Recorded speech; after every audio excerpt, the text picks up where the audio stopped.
Hey, welcome to Judgment Day. It's a super summer blockbuster extravaganza. We're talking about all the video games based on the summer blockbusters. And action! Today on Judgment Day, we're taking a look at X2 Wolverine's Revenge for the PlayStation 2, Finding Nemo for the GameCube, Enter the Matrix for the Xbox, and we're looking at the games based on the Incredible Hulk.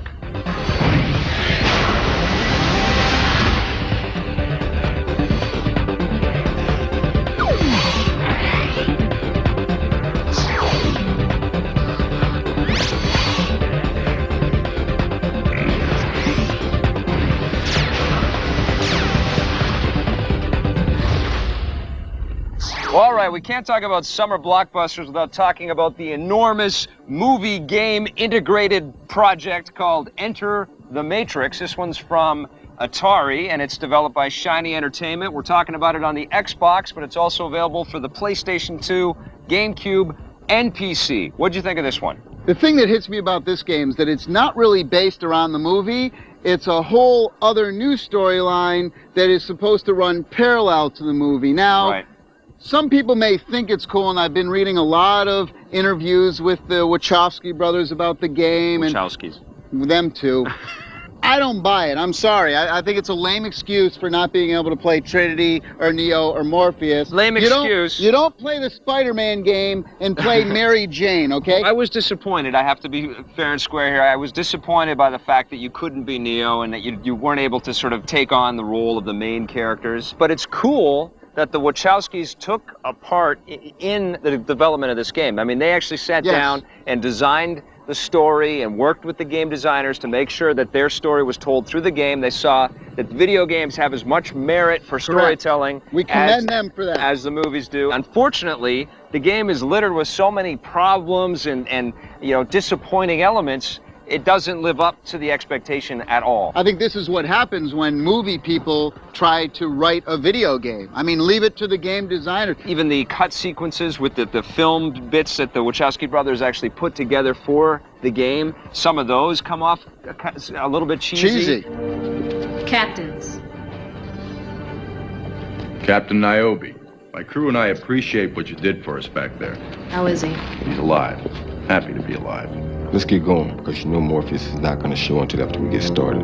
I agree. I don't like us all being in the same place for too long. Why don't you tell us what this is all about, Niobe? The machines are digging. I didn't go to the Matrix for the movie dinner scenes. for the dialogue, all right? I got you. I went there to see action stuff. I thought they really did a poor job with the driving scenes. The running animation, Yeah. It's a little berserk, isn't it? What is that? Well, how about the climbing up the ladders? how does that go? I didn't like the fact that the camera angles were a little bit wonky, and it feels more like the world is rotating around your character than you're moving the camera and running in different directions and stuff. That's the single biggest problem in the game is the controls, especially on the PlayStation 2, Yes. where your strafing is on the top buttons, and it's not like every other PlayStation 2 game out there like this where you have the control on the right joystick. On the Xbox, you actually fire your weapon by pressing the little black button. And that little tiny black button is just not something that you need to use, especially when you need to shoot as much as you have to in the game. Now, the actual moves and motion captures in the game, Yes, this is the fun aside part. from the asinine running and climbing the ladder animations, the actual fight sequences. This is what saves this game. This is what makes the game enjoyable. The fighting, the hand-to-hand sort of combat stuff that you get to do, the gunfire stuff. At any point, you can go into bullet time mode and kind of run up the wall and go into slow-mo, and the sound slows down. And it gets really cool, and you can flip off walls and pick up guns and do somersaults. And you know what I liked in the game was the hacking system, which I thought was unique, where you have to actually know a little bit about DOS. They're smart game designers at Shiny. They've been doing this for years and years. They know what makes a good game. Unfortunately, it's sort of the presentation that sort of undoes the experience here. I can only give this a 7 out of 10. I'm giving it a 7.5. On the positive side, the motion captures and action sequences are really well done. We love the hacking you could do in the game, but even more so, we love the bullet time slow-mo mode. On the negative side, the animations are kind of flaky, especially running up ladders. Major control issues, way too complicated for an action game like this. And probably one of the most major complaints is the fact that even though it is a parallel story, playing Ghost or Niobe just isn't as fun as Neo or Morpheus. All right, let's switch now from the dark sort of action world of the Matrix, and we're going to head over to the colorful underwater scenes of Finding Nemo. This is from THQ for the GameCube, but it's also available for PlayStation 2 and Xbox. Get up! Time for school! Time for school! Time for school! Time for school! All right, I'm up. It's time for school. The Pixar movies, and Finding Nemo is definitely, you know, one of the best. They always appeal to an older audience as well because there's lots of levels of comedy and there's lots of really amazing artwork and design that goes into these movies. It's one of those games where you just get in, it's simple to control. Right. You're not doing the same thing over and over again, you know? You got these little different missions. Sometimes you're following fish, sometimes you're in a race, other times you're bouncing on sponges and things. They've done some interesting things with the perspectives on the game. It's more of a 2D game than anything else, a 2D with 3D objects all over the place. But there are places in the game where you're swimming into the world or swimming towards the screen or towards the audience this way. There are some places where it does feel like an Echo the Dolphin style 3D kind of explore type game. Right. But there are also lots of little puzzle challenges, and you'll find that the fish have to grab little colored rocks and drop them onto you know, appropriate little puzzle pads, or give a pearl to a clam or something like that. The lighting is cool. The lighting is really nice. The surface comes through and it lights up the coral. You don't get all of the actor voices from the film in the game voices, but they sound close enough. They sound pretty similar. See, I suffer from short-term memory loss. Short-term memory loss. I don't believe this. No, it's true. I forget things almost instantly. It runs in my family. Well, I mean, at least I think it does. Where are they?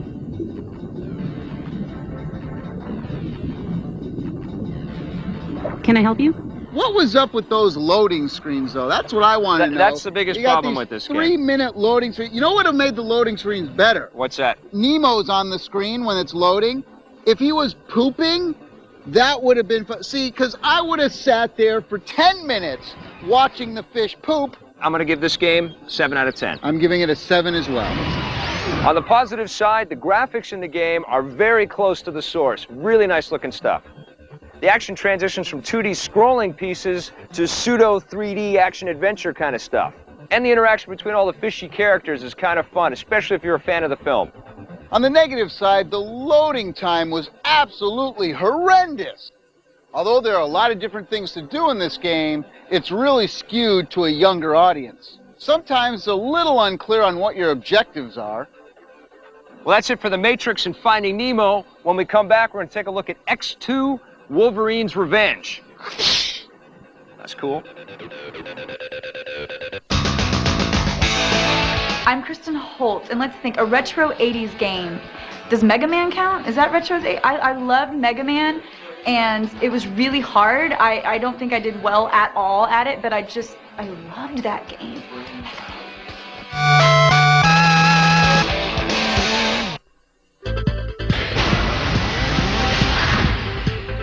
Hulk smash! You know, I almost want to take my Game Boy and smash it up. I've been playing The Incredible Hulk on my Game Boy Advance, and I got to tell you, very disappointed, very disappointed. They have an awesome license here. The Hulk, as we all know, is a rampaging monster superhero guy. He can do all kinds of damage to all kinds of stuff. And what they've done for this game is they've gone an isometric pseudo 3D viewpoint, so you've got the camera pulled way back. So your big monster Hulk is actually a little tiny green sprite that runs around. Because you're looking at the game from overhead, trying to, you know, get your control bearings all down properly, very difficult. There's about 30 different levels in the game, but they all look very, very similar. So it gets very repetitive very quickly. The bad guys have terrible AI too. They just stand around. There's really no challenge there except that they just pop out of thin air and they keep coming at you. Don't you love bad guys like that in video games? One thing I really did enjoy were the cutscenes in the game. They actually use like comic book panels, and they have all of this really cool stylistic comic book art that looks like it's been torn from pages from comics that are 20 years old or something. That stuff is really nice. The music and the audio effects in the game are very, very subpar. This, you know, they tried to do something cool by giving you a multiplayer game in there where you could play as different colored Hulks and go battling against each other. And there are a bunch of different sort of moves that you've got. You can charge into bad guys, and a big super smash kind of graphic will pop up, sort of comic book style. That stuff's all kind of nice. It's just that this game could have been so much more. The Incredible Hulk gets an incredibly non-hulking 4.5.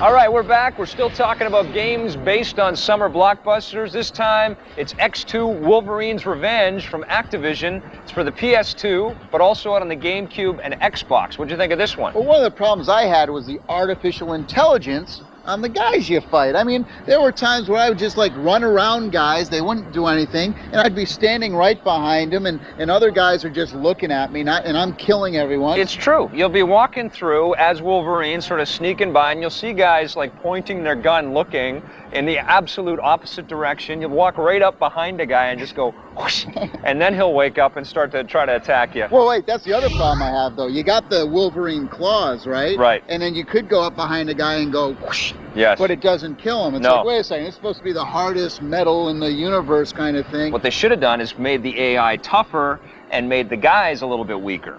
Now, did the animation on Wolverine seem a bit stiff to you, or clunky? What was going on? Well, it's definitely not a state-of-the-art looking video game at all. The characters all look a little bit too blocky for my liking.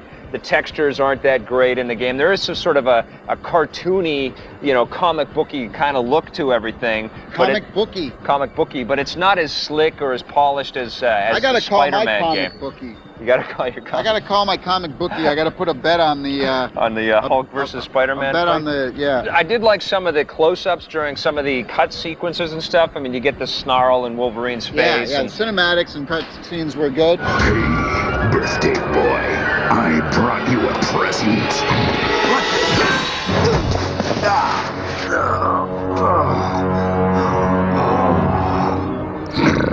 Sorry, I didn't get time to gift wrap it. You know, another bothersome part of the game, though, getting back to the negatives, is the save point stuff. Right. Was brutal. This is one of those games where if you don't get through the entire level, you have to start at the beginning when you die. And as the game progresses, these levels start to get longer and longer, and the save points are longer and longer. Yeah, there's two other things in the design that sort of artificially lengthen the game as well. You can recharge your power, because Wolverine has the power to... Your health meter. Yeah, to regenerate and heal himself. Well, I cheat.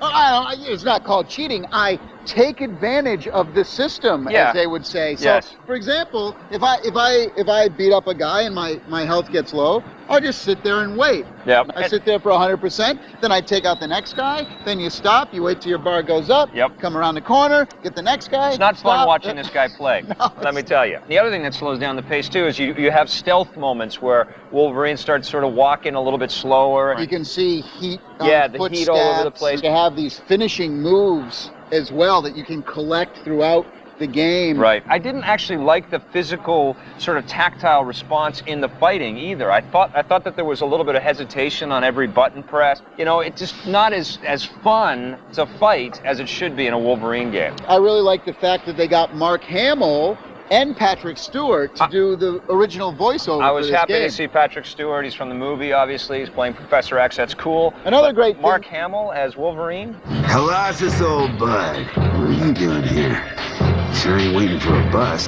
I'm going to give it a 6.5 out of 10. I give it a 7. On the positive side, you get original voice acting by Patrick Stewart and Mark Hamill, and some of the finishing moves are really cool.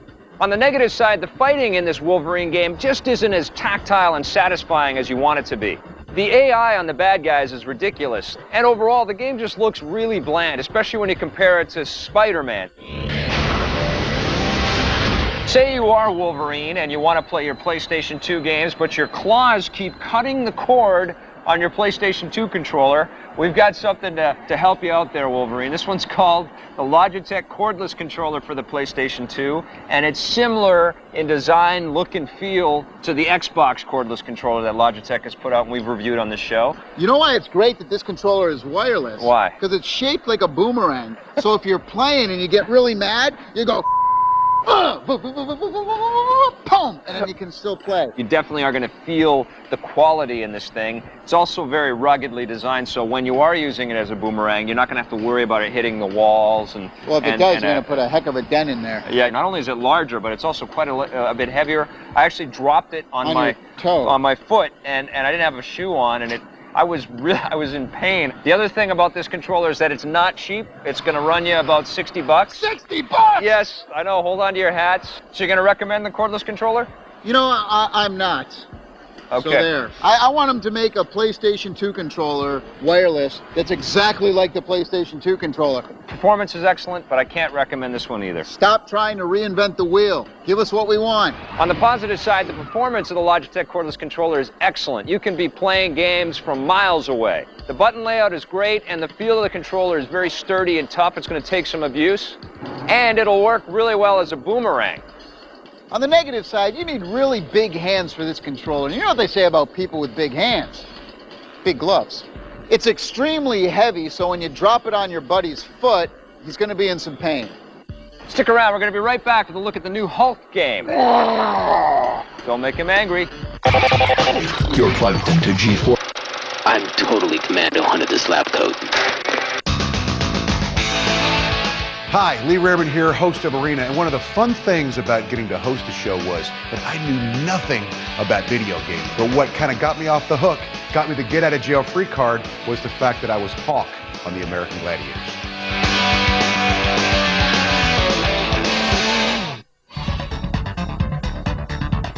All right, the other big summer comic book-based movie is, of course, The Hulk, and there is a Hulk video game, surprise, surprise. This one's from Vivendi Universal and Radical. It's for the Xbox, but it's also on PlayStation 2 and GameCube. What'd you think of this one? Now, the Hulk, see, he can get away with kind of this simple Hulk smash style of gameplay, right, which I didn't feel the Wolverine could, but this is pretty much the same style of game. The great thing about the Hulk, though, is it has a very unique visual style, in that it's kind of like a 3D cartoon, but it's kind of like a comic book, but it's kind of like a video game. I love the cutscenes going right into the gameplay, and it's very, very smooth, fluid transition. The facial animation stuff on the Hulk is awesome. He really looks like he's really, really angry, and you don't want to get this guy angry.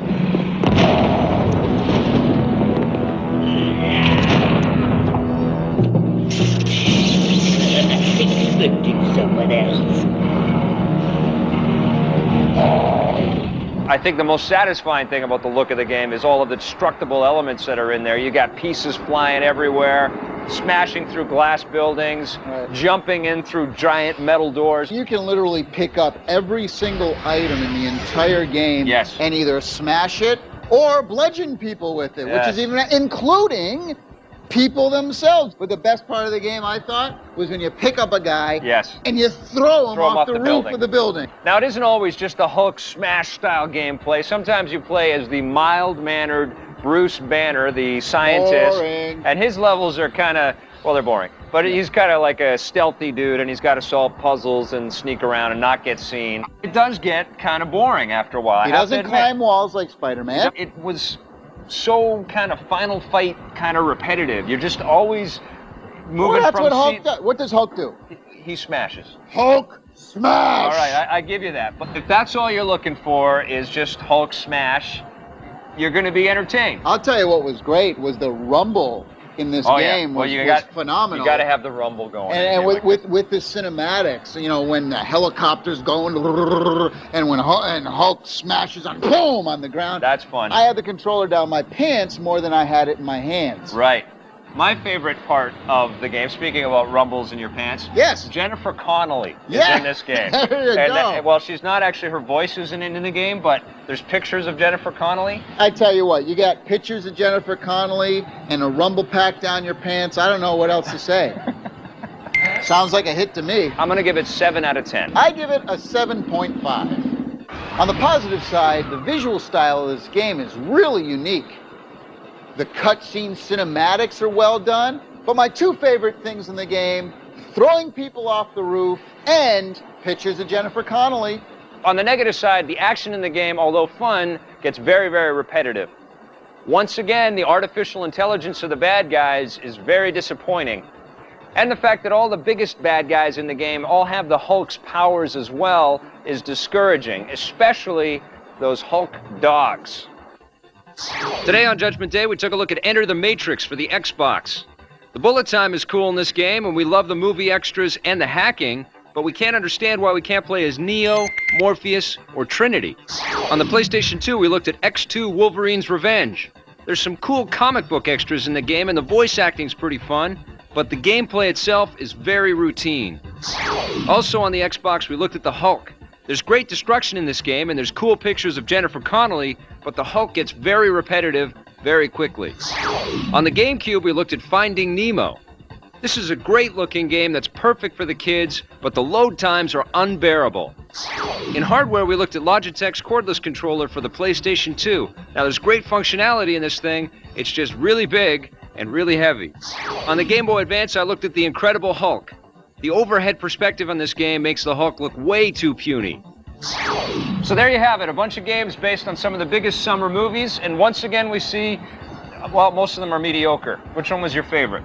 Is that a Logitech controller in your pants, or are you just happy to see me?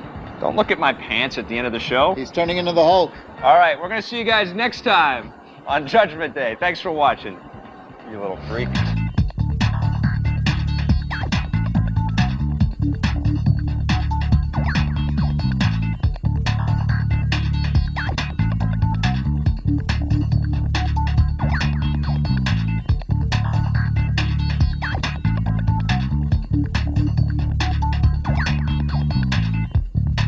Hulk smash!